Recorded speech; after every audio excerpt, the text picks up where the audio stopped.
Hello நண்பர்களே, வணக்கம். வாங்க இன்றைக்கி நம்ம ஒரு புதுசாக ஒரு விஷயத்தை கற்றுக்கலாம்.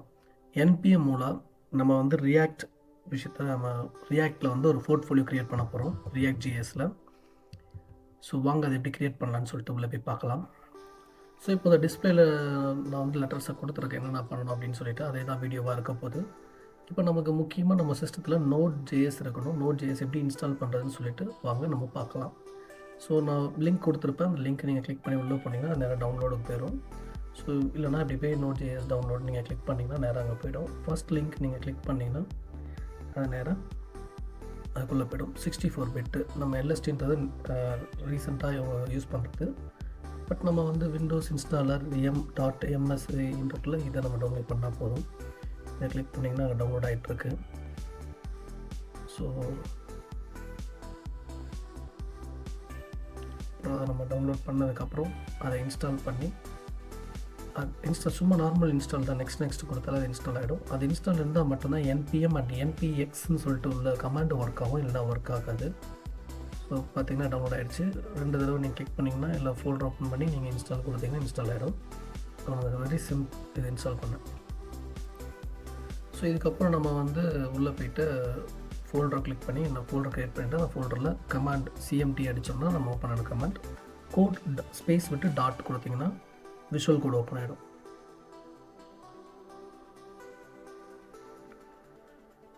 ஸோ விஷுவல் கோட் ஓப்பன் ஆனதுக்கப்புறம் நீங்கள் பார்த்தீங்கன்னா விஷுவல் கோட் ஓப்பன் ஆனதுக்கப்புறம் நம்ம வந்து இங்கே டெர்மினல் ஓப்பன் பண்ணோம். டெர்மினலில் போய்ட்டு நியூ டெர்மினல் கொடுத்தீங்கன்னா ஓப்பன் ஆகிடும்.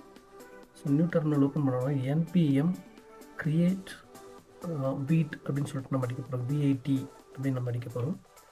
அதை டைப் பண்ணி என்ட்ரு பண்ணோம்னா அது க்ரியேஷன் ஆகிடும்.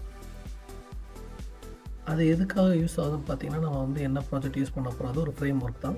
ஸோ நம்ம வந்து நம்மளோட ப்ராஜெக்ட் React போர்ட்ஃபோலியோன்னு வச்சுக்கலாம்.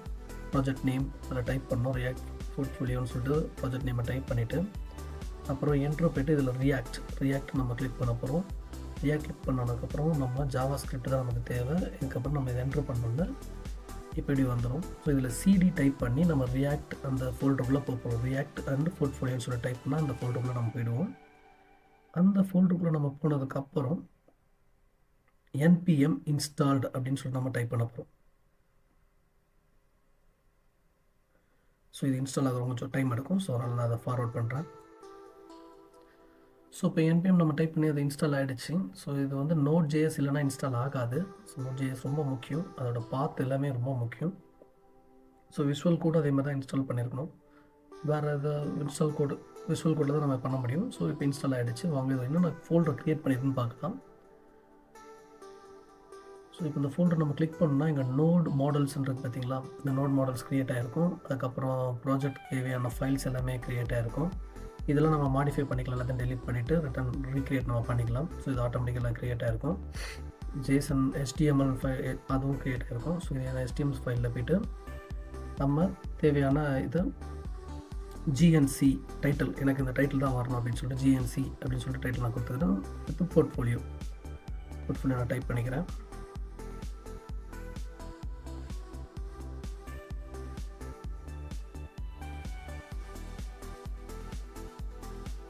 ஸோ இங்கே வந்துட்டு இப்போ மறுபடியும் npm run dev அப்படின்னு சொல்லிட்டு நம்ம கொடுக்க போகிறோம்.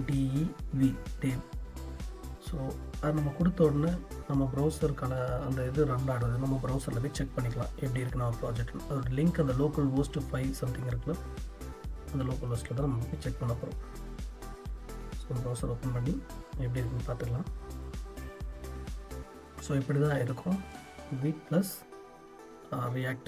ஸோ இது இப்படி தான் அந்த ப்ராஜெக்ட் க்ரியேட் ஆகிருக்கும். ஸோ இதை நீங்கள் கவுண்ட் உங்களுக்கு ஆல்ரெடி அங்கே எழுதி வச்சுருக்க ப்ரோக்ராம் இதெல்லாம் கவுண்ட் எல்லாமே. ஸோ மேலே பார்த்தீங்கன்னா நம்ம டைட்டில் வந்து GNCன்னு வந்துருச்சு. ஸோ இப்போ நம்ம வந்து app.js CSSல இருக்கக்கூடிய எல்லா ஃபைலையும் நம்ம டெலிட் பண்ணிக்கலாம். இந்த சோர்ஸ் ஃபைலுக்குள்ளே போய்ட்டோன்னா சோர்ஸ் ஃபைலை கிளிக் பண்ணணும்னு வச்சுக்கலாம்.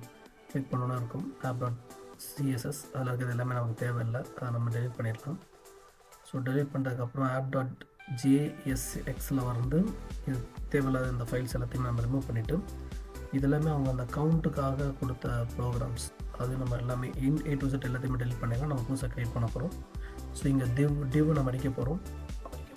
இப்போ நம்ம Tailwind எப்படி இன்ஸ்டால் பண்ணணும்னு பார்க்கலாம் வாங்க. ஸோ tailwind.com சொல்லிட்டு நம்ம கூகுளில் சர்ச் பண்ணால் அது கிடைக்கும். அதில் ஃபஸ்ட் லிங்க் எப்படி கிளிக் பண்ணிங்கன்னா இதுக்குள்ளே போயிடலாம்.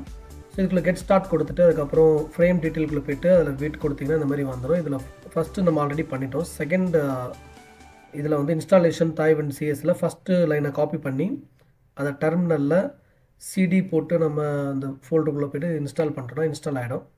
ஸோ இன்ஸ்டால் ஆனதுக்கப்புறம் அதை காப்பி பேஸ்ட் பண்ணி இன்ட்ரு பண்ணி இன்ஸ்டால் ஆகிடும். அதுக்கப்புறம் init, ஸோ ஒரு செகண்ட் லைனை காப்பி பண்ணி npx Tailwind init இருக்குல்ல அதை வந்து காப்பி பேஸ்ட் பண்ணி அதை என்ட்ரு பண்ணால் அது இன்ஸ்டால் ஆகிடும். இப்போ கான்ஃபிக் tailwind.configன்னு சொல்லிட்டு ஒரு ஃபைல் க்ரியேட் ஆகிருக்கும். அதில் இந்த கண்டென்ட்டை காப்பி பண்ணி பேஸ்ட் பண்ணணும். ஸோ அதை ஓப்பன் பண்ணியாச்சு. இந்த எம்டி கண்டென்ட் நம்ம டெலிட் பண்ணிவிட்டு அதில் நம்ம அந்த கண்டென்ட்டை பேஸ்ட் பண்ணிக்க தான். பேஸ்ட் பண்ணிட்டு அண்ட் சேவ் கொடுத்துட்டு அதுக்கப்புறம் நம்ம சிஎஸில் வந்து ஒரு 3 லைன்ஸை காப்பி பேஸ்ட் பண்ணணும். அந்த 3 லைன்ஸை காப்பி பண்ணிக்கலாம். அதுலேயே அவங்க டீட்டெயிலாக எல்லாத்தையும் கொடுத்துருப்பாங்க எந்த ஃபோல்டரில் போடணும் அப்படின்ட்டு. index.css அதை போயிட்டு இந்த 3 லைனை நம்ம காப்பி பேஸ்ட் பண்ணி சேவ் பண்ணிக்கலாம். சேவ் பண்ணதுக்கப்புறம் ஸோ எல்லா ஃபைலும் நம்ம க்ளோஸ் பண்ணிக்கலாம். எல்லா ஃபைலும் க்ளோஸ் பண்ணிவிட்டு app.jsxல போய்ட்டு நம்ம அலோ நண்பா கொடுத்துருப்போம்ல அதை கொஞ்சம் எடிட் பண்ணணும். அலோ நண்பா அதில் போய்ட்டு h1 டேக் உள்ள நம்ம உள்ளே போய்ட்டு இந்த மாதிரி கிளாஸ் நேம் அடிச்சுட்டு கிளாஸ் நேமுக்குள்ளே பிஜி பர்பிள்ஸ் 400 ஏதாவது நம்ம கொடுத்துக்கலாம். கொடுத்துட்டு அது ஒர்க் ஆகுதா இல்லையான்னு நம்ம செக் பண்ணி பார்த்துக்கலாம். ஸோ பர்பிள் 400 கொடுத்தாச்சு நம்ம. ஸோ சேவ் கொடுத்து செக், ஓகே ஒர்க் ஆகுது.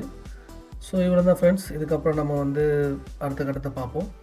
அதுக்கு முன்னாடி நமக்கு தேவையானது HTML அண்ட் CSS இது ரெண்டும் நமக்கு நாலேஜ் இருந்தால் மட்டும்தான் இதில் வந்து நம்ம யூஸ் பண்ண முடியும். ஏன்னா பேடிங் PX அந்த மாதிரிலாம் நிறையா இருக்கும்.